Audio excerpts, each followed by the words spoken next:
Hey, welcome to Tabletop Skirmish Games. I'm Lee, and in this video we'll be taking a look at how to use some of the Cursed City hostiles as a Warcry warband.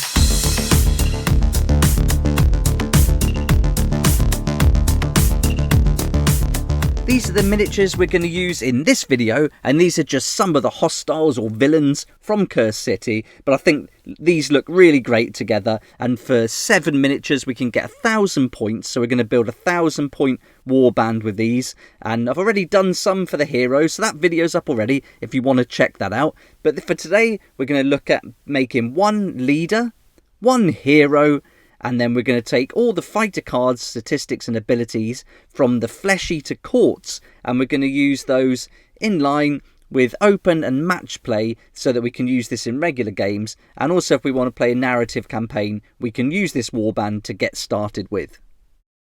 I'm taking all this information from the Warcry supplement book, The Bringers of Death, and the Flesh Eater Courts got a great section introducing the Flesh Eater Courts and kind of explaining what they're doing in Warcry and the 8 points. But for me, I won't use this description for this warband. I want to make it unique, and I'm kind of imagining they're kind of under some curse, some werewolf curse, or they've all been infected, and the main werewolf was bitten first, and he's full on werewolf now, and the others are kind of turning and getting more animalistic as the infection gets deeper and deeper within them. So that's the kind of narrative I'm running with this warband. And for the Flesh Eater Courts, for all the cards and abilities, it's quite small. We're only looking at 12 fighters altogether. So I'll be using some of those fighter cards from the book, and I'll be taking all the abilities from the book as well. And then we'll put all that together to create a great warband out of 1,000 points. And what I do is, for my own personal use, is I put the little pictures on of the fighters, and then I also create that as a PDF and just put it up on the Patreon and on our Discord, so everyone can have a look, and if they want to use it for personal use, that's up to them, but it's just up there, and that's like a little bonus for any of the Patreon supporters, just to say thank you.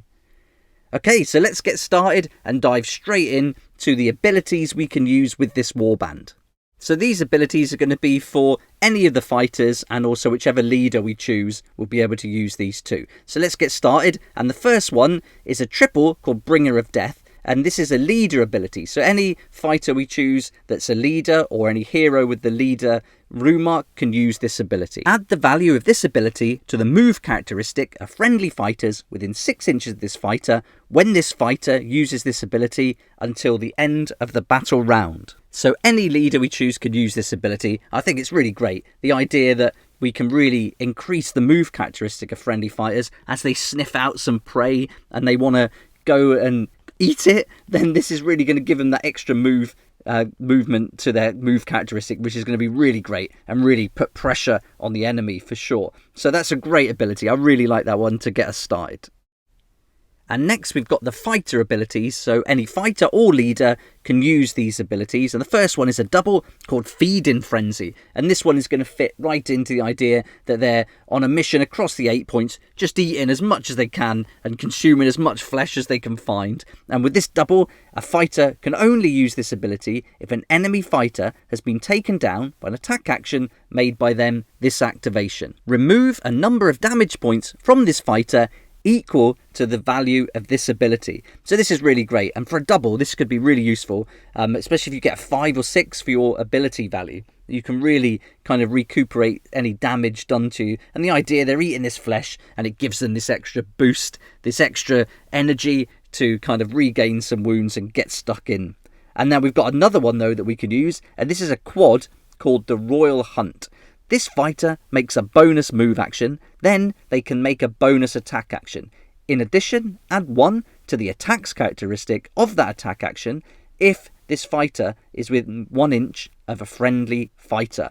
So this is cool. So you have to have them quite close together here to be able to use this extra bit, but having that bonus move and attack action, that's kind of normal for a quad. Seen that quite a lot. But having that extra little condition tagged on makes it pretty interesting. So this would be good for this particular warband because we've got, as you'll see as we get through it, we've got 2 different pairs of fighters that we could really stick together, work the narrative around it somehow, and then take advantage of this ability here. So now we've gone through the the main leader ability and the main fighter abilities that all the different models could use. We'll take a look at each model in turn, go through their fighter card statistics, and then look at the additional abilities that they get for each specific rune mark that they hold. So let's get started, and we'll get stuck in right away with our leader. And so we're going to take Radakar the Wolf, and for this guy I thought the Aberrant Archregent was a perfect fighter card for him. So with this leader, he's coming in at 220 points, he's got a movement of 5, toughness 4, and he can take a huge amount of wounds. He can take 28 wounds. He's got the leader rune mark and the flaming skull rune mark, so he's going to get another ability or 2 that we haven't seen yet. And with the weapon, it's a range of 1, making 4 attacks, strength 4, dealing 3 to 5 on a crit. So this guy's pretty powerful, not overly tough and not overly strong, which I think this will work nicely when we compare it to the other fighters I've included. But he can certainly make a good number of attacks and can take some wounds as well. So I really like this one, but it's the abilities that I like that came with this particular leader, because he gets 2 extra leader abilities. So we're really making the most of those. And if we compare this to the other leaders, and you get quite a lot, out of the 12 fighters in total, 9 have got the leader option, then this is one of the best ones for giving you access to the most unique leader abilities. So I really liked it. So this guy is going to get the triple Bringer of Death that we've already seen, but he's also going to get the double Unnatural Vitality. And for this, remove a number of damage points from this fighter equal to the value of this ability. So really good. And again, this idea that they're consuming the flesh and that's giving them energy to recoup those damage points is really good. And this is only a double. So if you get a 5 or 6, you can get those 5 or 6 wound points or damage points back. And that's really great. So that's a really strong double. But he's also got this triple called Stir of Black Hunger.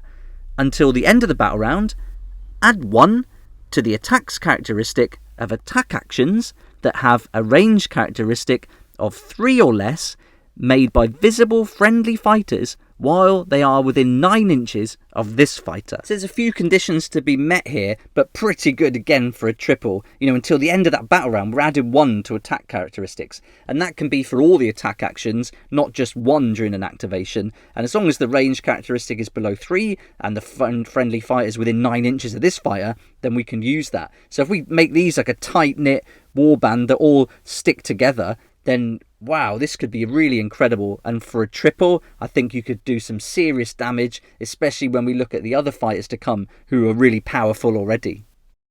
Next, we've got this big werewolf, and this is a great miniature. And the idea I thought with this one is, this is the guy that got bitten first, and so he's gone full werewolf, completely infected, and he's totally out of control, but super strong and powerful. And so I went for the Crypt Haunter Courtier fighter card, and this one came in at 275 points. It's got a movement of 6, toughness 4, and can take a massive 42 wounds, so that's massive. He's got the leader rune mark and 1 other rune mark, and we're going to use this guy as the 1 hero option that we're allowed, and so we can use him in the open and match play, and we can also use him in straight away in a narrative campaign battle.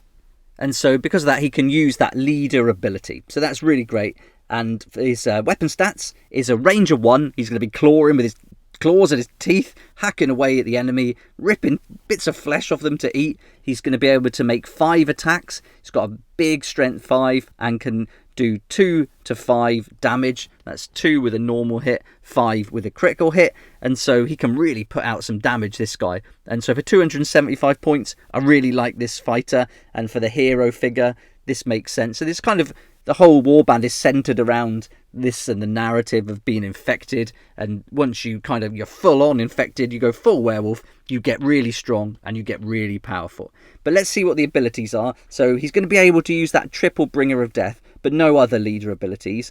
And then he's got this fighter ability, though, that he can use in addition to the one that they can all use in the warband. And this is a double called Chosen of the King. A fighter can use this ability only if they are within 6 inches of a visible friendly fighter with the leader rune mark.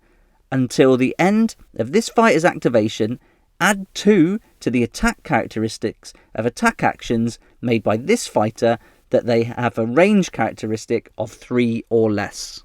So another really nice ability, and it's only a double, and with this they can add 2 to their attack characteristic, but they've got to be close to a visible friendly fighter with the leader route mark. And so I do imagine this one's sticking close to the leader anyway. I'd probably put them in the same deployment group, so they're going to go together at the same time, and so I think they could really make use of this. But you can see these abilities are a little bit of adding to the movement, replenishing those damage points, but then increasing the attack characteristics. And I really like how this is put together, and this really works with these fighters, I think. Next up, we've got the Kasagi Night Guards, and I thought we could use these both as Crypt Horrors, and these are going to come in at 190 points. Got a movement 6, toughness 4, can take 30 wounds. Their one ability we've seen already, but we'll just recap that a little later on. And their weapons are a range of 1. They can make 4 attacks, strength 4, dealing 2 to 4 on a crit.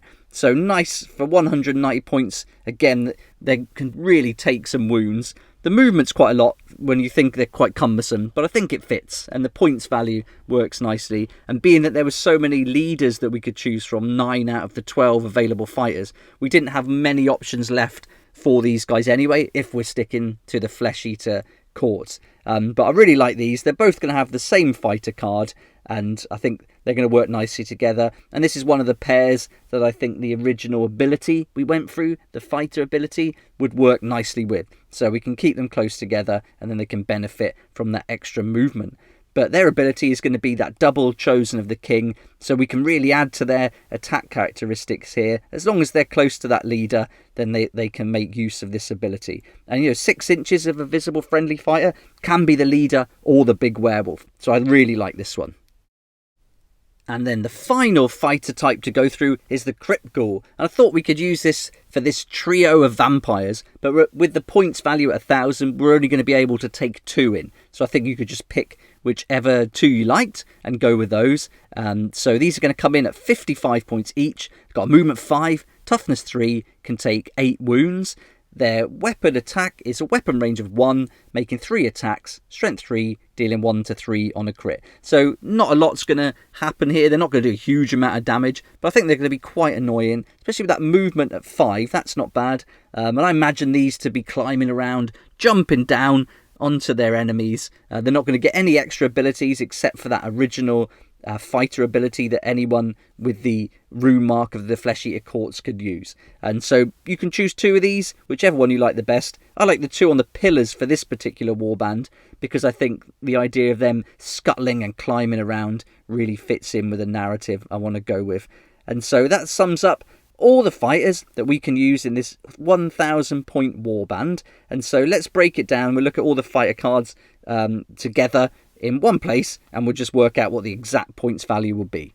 Here we go. So this brings us to 985 points, so as close as we could get really to 1,000 here. And so we've got our leader, Radikar, as the Abhorrent Archregent. Then we've got the 2 Crypt Horrors and a Crypt Haunter Courtier. And then down below, just 2 Crypt Ghouls. And I think going in with 6 fighters like this would be really fun. Got some really powerful ones with the leader and the Crypt Haunter Courtier, backed up by those Crypt Horrors and then the Crypt Ghouls just to fill in those extra points. But the abilities, I really like the abilities for the Flesh Eater courts, and I could really imagine using these villains from Cursed City as a warband now. So I really like how this has all come together. So I'm pretty excited to get going with these. And I'll put a link in the description below to the book, the Bringers of Death book, in case you want to pick that up. And that link will be to Element Games, where you can save up to 20%. And it'll be an affiliate link, but it doesn't cost you anything extra. In fact, you make that saving. And for every sale made through a link, I get a small commission. That helps me do loads more videos like this. And I really appreciate that support. So thanks so much. If you like this kind of content and would like to support the channel, then please check out my Patreon page. And thanks to everyone who's joined so far. It's really awesome. We hang out on Discord, talk about the hobby, share ideas and help each other out. And you'll get some perks there that you're not going to find anywhere else. So I'll put a link in the description. And it'll be great to see you there. I hope you enjoyed the video. I had a great time putting it together, and I'll also be doing a warband based around Gorslav, the zombies, skeletons and a few rats, and also around Torgilius, which is my favourite miniature I think from the whole set, with all the different animal miniatures that came in the Cursed City box set. So look out for those coming soon. But thanks so much for watching. Please like if you like it, subscribe for more videos like this, and don't forget to hit the notification bell to join me next time on Tabletop Skirmish Games.